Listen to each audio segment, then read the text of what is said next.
नमस्कार, मैं पंकज अरोड़ा और आप देख रहे हैं ताज़ा अपडेट। दर्शकों, जो आज हमारे स्टूडियो में मौजूद है वो किसी पहचान के मोहताज नहीं है। हमारे साथ है इंटक के हरियाणा प्रेसिडेंट और नेशनल कांग्रेस वर्किंग कमेटी के प्रेसिडेंट गुलशन कुमार बग्गा जी। बग्गा साहब, आपका स्वागत है हमारे स्टूडियो में। बग्गा साहब, मेरा सीधा सा सवाल है, जिस तरह से लगातार पेट्रोल, डीजल और गैस की वृद्धि होती जा रही है, उसके बारे में आपके क्या विचार है? हालांकि कांग्रेस और जो दूसरी पार्टी है लगातार समय समय पर इनके प्रदर्शन करती रहती है, तो क्या इसके क्या कहना है? कल भी हालांकि लखन सिंगला के नेतृत्व में इन्होंने किया था कांग्रेस पार्टी ने, तो क्या कहना चाहेंगे इसके बारे में?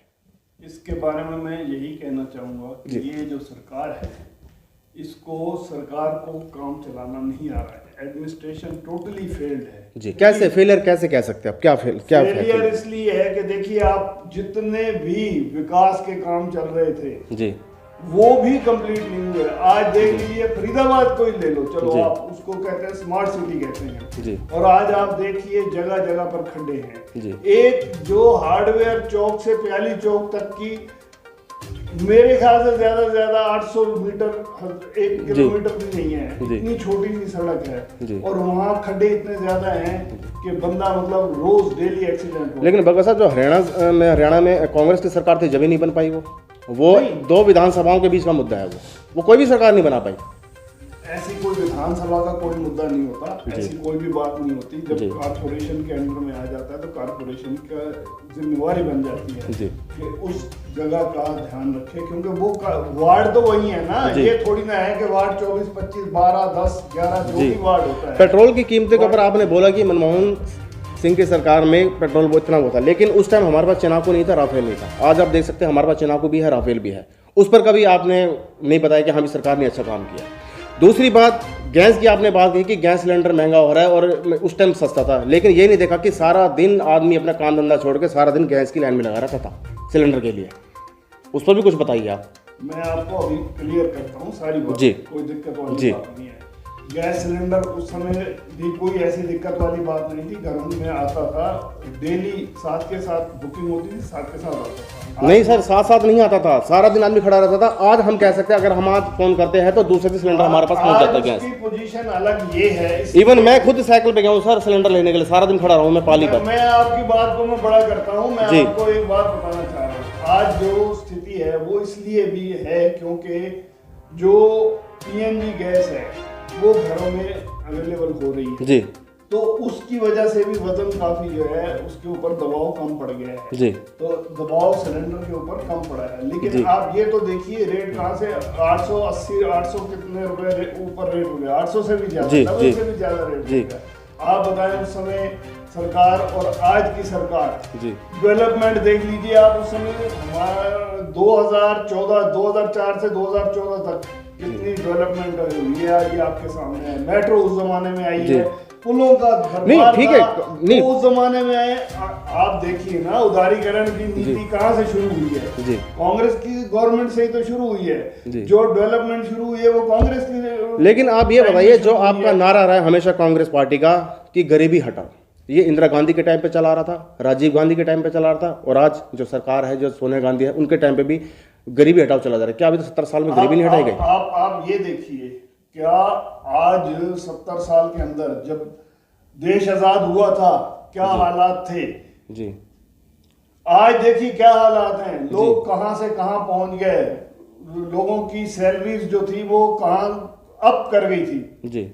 जो एक आम आदमी था, जो पढ़ा लिखा आदमी था, जिसको कैपेबिलिटी था, उसकी कैपेबिलिटी के हिसाब से उसको सैलरी मिलती रही है, उसके पैकेज अच्छे पैकेज आए। उसी की एवज में हमें आज राफेल मिला है, चनाकू मिला है, 370 हटाई गई है कश्मीर से, राम मंदिर हम बनता हुआ देख रहे हैं। तो अब इसके ऊपर क्यों नहीं गौर करते सर? सिर्फ हमेशा विरोध क्यों सरकार का? मैं आपको राफेल के बारे में बता देता हूँ। राफेल कोई आज नहीं है। राफेल जब हमने कांग्रेस की सरकार ने लिया था उस समय के रेट देख लो और आज के रेट देख लो, इन्होंने कितने गुना फालतू रेटों में तो लिया। तो कांग्रेस सरकार उस टाइम क्यों नहीं लेकर आई राफेल? क्यों नहीं लेके आई? उन्होंने ऑर्डर तो उन्होंने दिए थे, उन्होंने ही तो सारा शुरुआत की थी। 136 राफेल जो है हम लोगों ने ऑर्डर किए थे, इन्होंने कुल 36 का ऑर्डर किया है और वो आ रहे हैं। इन्होंने अपने पर्सनल यूज के लिए तो लिए हैं, बड़े बड़े हवाई जहाज में लिया है इन्होंने। इतना महंगा क्या जरूरत थी हवाई जहाज? देश के हित के लिए सर, वो देश के हित के हैं। देश के हित के लिए नहीं, जो पर्सनल यूज के लिए लिया मैं उसकी बात कर रहा आप हूं। ये देश के हित के लिए तो सारे वो काम इसलिए होते हैं। इसलिए मैं सारी बात मानता हूं। इसलिए वो बता रहा मैं, जो 70 साल में जो हमारे सैनिकों के धड़ यहाँ पर आते थे, गर्दन वहीं रह जाती थी, और आज हमारा भारत जो है घर में घुसकर मार रहा पाकिस्तान को। आप ये क्यों नहीं देखते? आप इस नजर की दृष्टि से देखिए, 70 साल में जो आपका नारा क्यों नहीं बदला? एक अध्यक्ष आप नहीं बदल पाए अपना।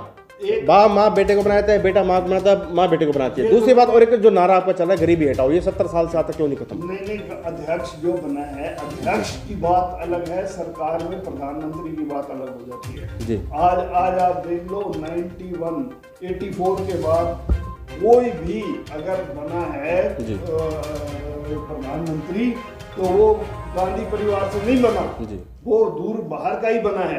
और गांधी परिवार कोई ऐसी बात नहीं है, वो कैपेबल हैं, वो चला भी सकते हैं, वो रख भी सकते हैं, सारी बातें हैं। आप देख लीजिए। तो औरों को कम मौका मिलेगा, युवा नेता आजकल है कम मिलेगा सर। 70 साल में नहीं मिला अध्यक्ष, आप कब चेंज करोगे? आप बताओ। सबको मिलेगा। और आपकी कांग्रेस 3 खेमों में बढ़ गई है। नहीं, ऐसा कुछ भी नहीं है। जो अब की अंदरूनी लड़ाई इनकी कम नहीं हो रही सर। बात बताइए, जो अभी कश्मीर में अधिवेशन हुआ था गुलाम नबी आजाद की अध्यक्षता में, उन्होंने स्पष्ट बोल दिया। अध्यक्ष, मेरी बात सुनिए जी। अध्यक्ष अगर कैपेबल है तो उसको किस लिए हटाया जाए, क्यों हटाया जाए? जी। वो तब हटाया जाता है वो अगर वो सही ढंग से काम नहीं करे। तो यानी कि आपका सपना यह है कि राहुल गांधी को प्रधानमंत्री बनते देखना? हमारा आपका ये सपना है? यही है कि राहुल गांधी प्रधानमंत्री बनेगा जी। और बनेगा, ये भी बता दूं, ये जो जितना उनके खिलाफ मिथ्ये जी आरोप चल रहे हैं, जैसा उनको पेश किया जाता है वो वैसे है नहीं। वो बहुत वो उनकी काबिलियत सर 2500। मैं आपको बता रहा हूँ, बहुत इंटेलिजेंट है जी। वो जब बयान देता है, आप सुनिए उनके एक एक बयान का मतलब निकलता सर है। आप उनके बयान का एक बता, 2500 की परिभाषा बता दीजिए आप। 2500 क्या होती है? जो राहुल गांधी ने अपने भाषण में बोला था 2500। वो भाई कई बार ऐसा हो जाता है, आप एक बार नहीं कई बार हुआ है। और जो संसद में जो वो चुटकी लेना, आंख मारना, जरूरी नहीं है। मैं आपको एक ऐसी वीडियो दिखाता हूँ जिसमें अमित शाह क्या कुछ कह रहे हैं। बिल्कुल हो सकता है। 50 करोड़ लोगों के घर में भेजी है हमने, जो 500 रुपए और 1000 रुपए भेजी है, और 53,000 करोड़। अरे कोई गिनती तो हो जी। कितने? 53 करोड़, 53,000 करोड़। फिर बाद में कहने लगे करोड़ों रुपए। मतलब ये कोई भी गलती तो ये इंसान है, मैं भी गलती कर सकता हूँ। हम ये नहीं कह रहे कि मैं गलती नहीं कर सकता हूँ, लेकिन जानबूझकर अगर करना वो गलती नहीं होती, वो अन्याय होता है। और आज जो हो रहा है देश के अंदर वो अन्याय हो रहा है। किसान को देख लीजिए, मजदूर को देख लीजिए, किसी को भी देख लीजिए, सारी दुनिया परेशान बैठी है। आप किसानों का मसला क्यों नहीं हल करती सरकार? सरकार को चाहिए बिठा के किसानों का मसला। चलिए वो तो मसला सरकार हल करेगी। किसान आंदोलन के दौरान जो वाटर कांग्रेस है, जो वहां पर इतने करोड़ उसके किसानों के साइन करा के लाई थी, वो आखिर क्या था?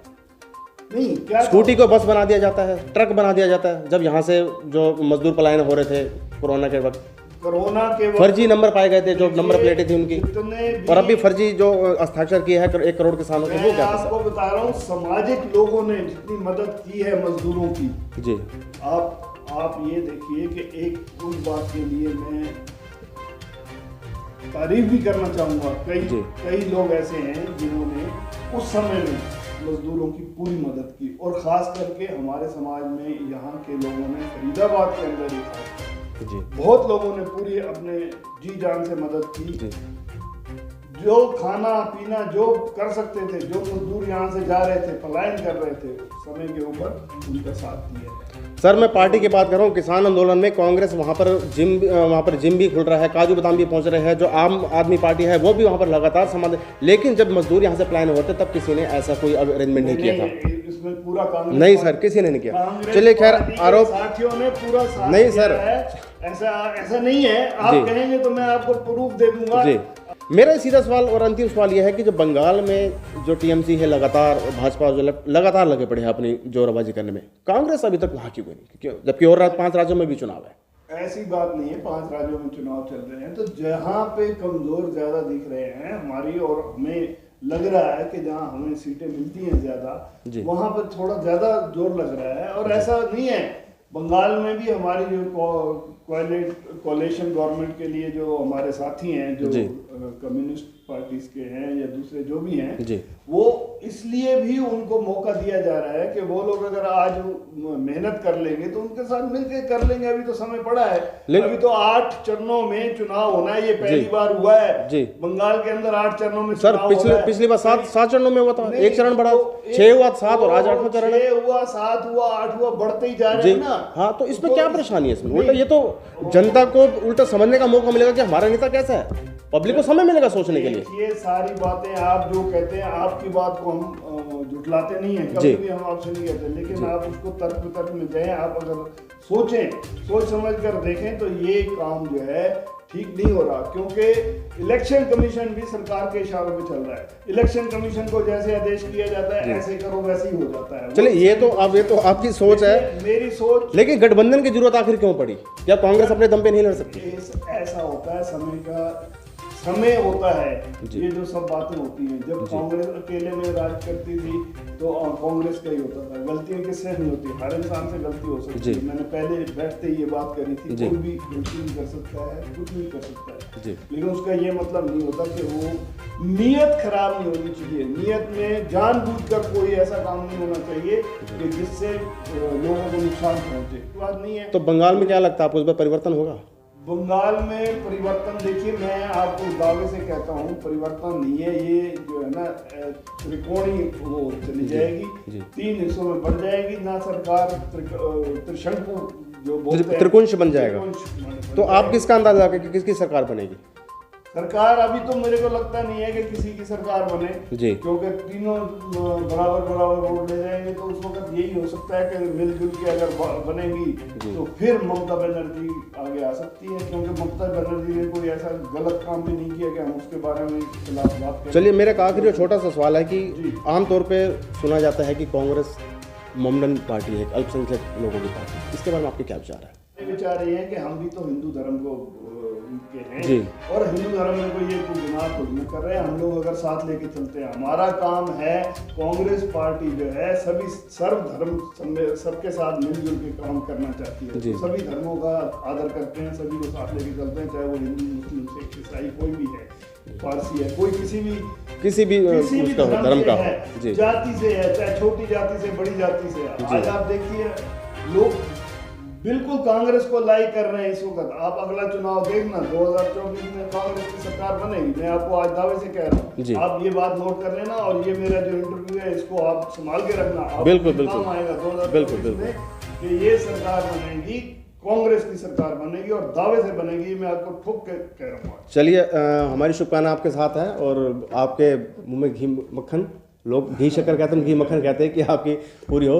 तो दर्शकों ये थे गुलशन बग्गा जी, जो वरिष्ठ नेता है, हरियाणा के वर्किंग कांग्रेस कमेटी के प्रेसिडेंट भी है। तो आज इनसे मुलाकात की, नेक्स्ट हम इनसे मुलाकात करेंगे किसी और नए मुद्दे पर, किसी और नई चर्चा पर। तब तक के लिए नमस्कार।